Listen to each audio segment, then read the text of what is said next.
प्यारे बच्चों, एक बार फिर से आप सभी का स्वागत है ऑनलाइन शिक्षण कक्षा में। बच्चों, आज हम एक बार फिर से आपकी पाठ्य पुस्तक महाभारत, बाल महाभारत के 19वें अध्याय का अध्ययन करेंगे। इससे पहले बच्चों हमने पढ़ा था भीमसेन और हनुमान। तो हमने देखा भीमसेन और हनुमान की जब आपस में उनका आमना सामना हुआ तो वे किस प्रकार एक दूसरे को देखकर उन्होंने अपना एक दूसरे को परिचय दिया और किस प्रकार से उन्होंने एक दूसरे को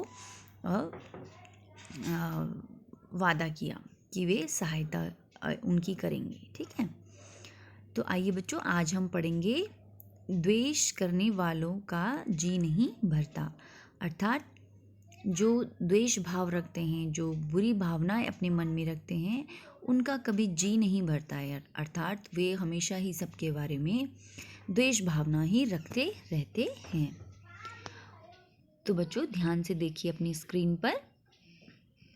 पांडवों के वनवास के दिनों में कई ब्राह्मण उनके आश्रम गए थे। वहां से लौटकर वे हस्तिनापुर पहुंचे और धृतराष्ट्र को पांडवों के हालचाल सुनाए। धृतराष्ट्र ने जब यह सुना कि पांडव वन में एक बहुत बड़ी तकलीफ उठा रहे हैं तो उनके मन में चिंता होने लगी। लेकिन दुर्योधन और शकुनी कुछ और ही सोचते थे। कर्ण और शकुनी दुर्योधन की चापलूसी किया करते थे हमेशा, किंतु दुर्योधन को भला इस बात से संतोष कहाँ होता था। वह तो कर्ण से कहता था कि कर्ण, मैं तो चाहता हूँ कि पांडवों को मुसीबतों में पड़े हुए अपनी आँखों से देखूं। ठीक है, इसलिए तुम और मामा शकुनी कुछ ऐसा उपाय करो कि वन में जाकर पांडवों को देखने की पिताजी से अनुमति मिल जाए। कर्ण बोला, द्वैत वन में कुछ बस्तियां हैं जो हमारे अधीन हैं। हर साल उन बस्तियों में जाकर चौपायों की गणना करना राजकुमारों का ही काम होता है। बहुत समय से यह प्रथा चली आ रही है। चौपायों अर्थात जो उनके मवेशी हैं, उनके जानवर हैं, ठीक है, उनकी गणना करने का कार्य। तो यह प्रथा बहुत समय से चली आ रही है, इसलिए उस बहाने हम पिताजी की अनुमति आसानी से प्राप्त कर सकते हैं। कर्ण अपनी बात पूरी तरह से भी न कह पाया था कि दुर्योधन और शकुनी मारे खुशी के उछल पड़े। राजकुमारों ने भी धृतराष्ट्र से आग्रहपूर्वक प्रार्थना की कि वह इसकी अनुमति दे दें, किंतु धृतराष्ट्र न माने।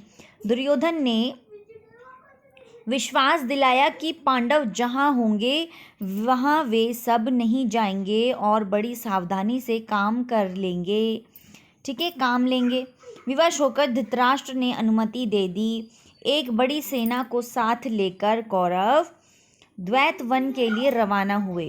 दुर्योधन और कर्ण फूले नहीं समाते थे। उन्होंने पहुंचने पर अपने डेरे ऐसे स्थान पर लगाए जहां से पांडवों का आश्रम 4 कोस की दूरी पर ही था। गंधर्वराज चित्रसेन भी अपने परिवार के साथ उसी जलाशय के तट पर डेरा डाले हुए था। दुर्योधन के अनुचर जलाशय के पास गए। जलाशय का अर्थ होता है बच्चों तालाब, और किनारे पर तंबू गाड़ने लगे। इस पर गंधर्वराज के नौकर बहुत बिगड़े और दुर्योधन के अनुचरों की खूब उन्होंने खबर ली।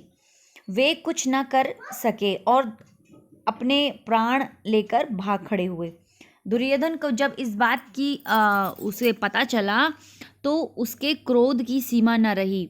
वह अपनी सेना लेकर तालाब की ओर बढ़ा। वहां पहुंचना था कि गंधर्वों और कौरवों की सेनाएं आपस में भिड़ गईं। घोर संग्राम छिड़ गया। यहाँ तक कि कर्ण जैसे महारथी के भी रथ और अस्त्र चूर चूर हो गए और वे उल्टे पांव भाग खड़े हुए। अकेला दुर्योधन लड़ाई के मैदान में अंत तक डटा रहा। गंधर्वराज चित्रसेन ने उसे पकड़ लिया, फिर रस्सी से बांधकर उसको अपने रथ पर बिठा लिया और शंख बजाकर विजय घोष किया। जब युधिष्ठिर ने सुना कि दुर्योधन व उसके साथी अपमानित हुए हैं तो उसने गंभीर स्वर में कहा, भाई भीमसेन, ये हमारी ही कुटुंबी है। तुम अभी जाओ और किसी तरह अपने बंधुओं को गंधर्वों के बंधन से छुड़ा लाओ। देखो, इतना षड्यंत्र करने के बावजूद भी युधिष्ठिर का जो हृदय था वो अपने बंधु यानी अपने भाई दुर्योधन के लिए ही पिघला। ठीक है, और उन्होंने अपने भाई भीमसेन से कहा कि तुम्हें अपने भाई की रक्षा करनी चाहिए, उसे बंधन से छुड़ा लाओ जो गंधर्व राज ने उन्हें बना लिया है। युधिष्ठिर के आग्रह पर भीम और अर्जुन ने कौरवों की बिखरी हुई सेना को इकट्ठा किया और गंधर्वों पर वे टूट पड़े, उन पर आक्रमण किया उन्होंने। अंततः गंधर्व राज ने कौरवों को बंधन मुक्त कर दिया। इस प्रकार अपमानित कौरव हस्तिनापुर लौट आए। पांडवों के वनवास के समय दुर्योधन की तो इच्छा राजसूय यज्ञ करने की थी, किंतु पंडितों ने कहा कि धृतराष्ट्र और युधिष्ठिर के रहते, ठीक है, उसे राजसूय करने का अधिकार नहीं है।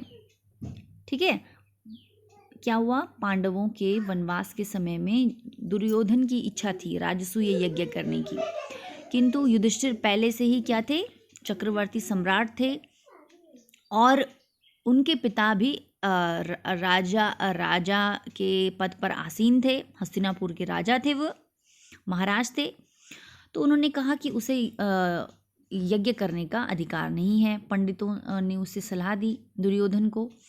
तब ब्राह्मणों की सलाह मानकर दुर्योधन ने वैष्णव नामक यज्ञ करके ही संतोष कर लिया।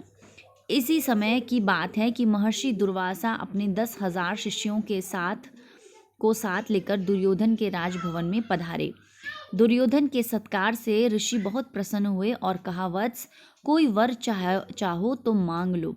दुर्योधन बोला, मुनिवर, प्रार्थना यही है कि जैसे आपने शिष्यों समेत अतिथि बनकर मुझे अनुग्रहित किया, वैसे ही वन में मेरे भाई पांडवों के यहाँ जाकर उनका भी सत्कार स्वीकार करें और फिर एक छोटी सी बात मेरे लिए करने की कृपा करें।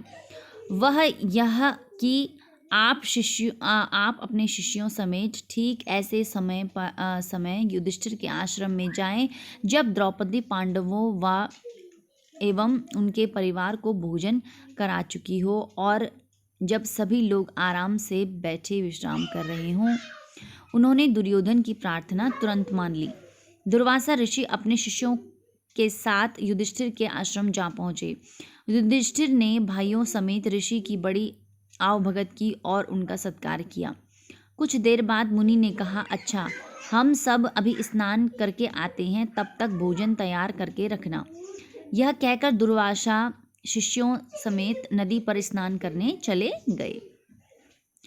वनवास के प्रारंभ में युधिष्ठिर से प्रसन्न होकर सूर्य ने उन्हें एक अक्षय पात्र प्रदान किया था और कहा था कि 12 बरस तक इसके द्वारा मैं तुम्हें भोजन दिया करूँगा।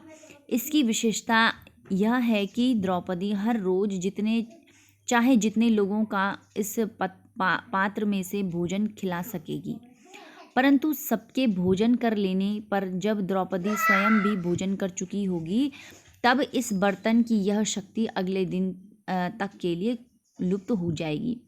जिस समय दुर्वासा ऋषि आए उस समय सभी को भोजन खिला पिलाकर द्रौपदी भी भोजन कर चुकी थी, इसलिए सूर्य का अक्षय पात्र उस दिन के लिए खाली हो चुका था। तो देखा बच्चों, अक्षय पात्र का अर्थ होता है ऐसा बर्तन जिस बर्तन में से कभी भी भोजन खत्म नहीं होता है। तो यह अक्षय पात्र उन्हें किसने दिया था?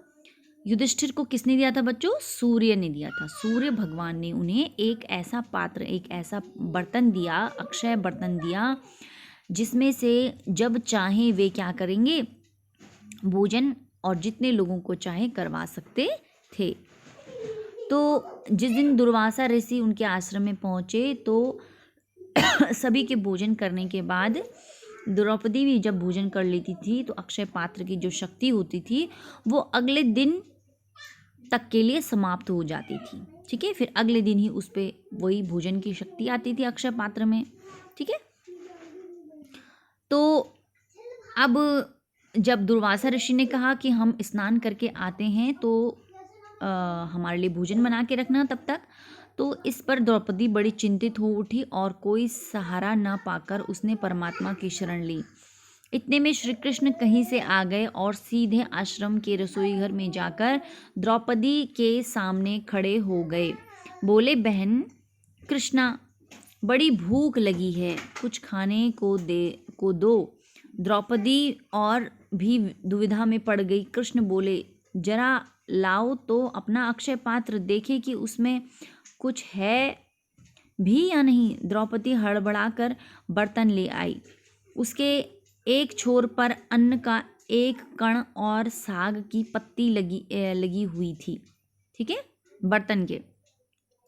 श्री कृष्ण ने उसे लेकर मुंह में डालते हुए मन में कहा, यह भोजन हो, इससे उनकी भूख मिट जाए। द्रौपदी तो यह देखकर सोचने लगी कि कैसी हूँ मैं कि मैंने ठीक से बर्तन भी नहीं धोया, इसलिए उसमें लगा हुआ अन्न कण और साग वासुदेव को खाना पड़ा। धिक्कार है मुझे। इस तरह द्रौपदी अपने आप को धिक्कार रही थी कि इतने में कृष्ण ने बाहर जाकर भीमसेन को कहा, भीम, जल्दी जाकर ऋषि दुर्वासा को शिष्यों समेत भोजन के लिए बुला लाओ। भीमसेन उस स्थान पर गया जहाँ दुर्वासा ऋषि शिष्यों समेत स्नान कर रहे थे। नज़दीक जाकर भीमसेन देखता है कि दुर्वासा ऋषि का सारा शिष्य समुदाय स्नान करके भोजन भी कर चुका है। शिष्य दुर्वासा से कह रहे थे, गुरुदेव, युधिष्ठिर से हम व्यर्थ में कह आए कि भोजन तैयार करके रखना। हमारा पेट तो भरा हुआ है, हमसे उठा भी नहीं जाता। इस समय तो हमारी जरा भी खाने की इच्छा नहीं है। ठीक है। यह सुनकर दुर्वासा ने भीमसेन से कहा,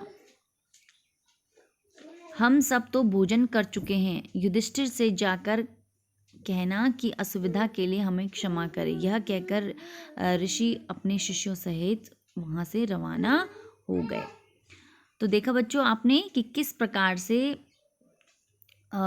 एक शिक्षा मिली कि द्वेष करने वालों का कभी जी नहीं भरता। वे हमेशा द्वेष करने की जो भावना है उसको अपने अंदर जीवित रखते हैं। उसी प्रकार जिस प्रकार से दुर्योधन ने पांडवों के प्रति उनके जन्म से लेकर और जब तक उसके शरीर में प्राण रहे तब तक वो उनसे द्वेष ही करता रहा, तो उसका जी नहीं भरता था कभी भी। तो बच्चों हमें एक दूसरे से कभी द्वेष नहीं करना चाहिए। और आप लोग पुनः एक बार अपनी इस पाठ का अवलोकन करें और तब तक के लिए स्वस्थ रहें। अपना ध्यान रखिए। धन्यवाद।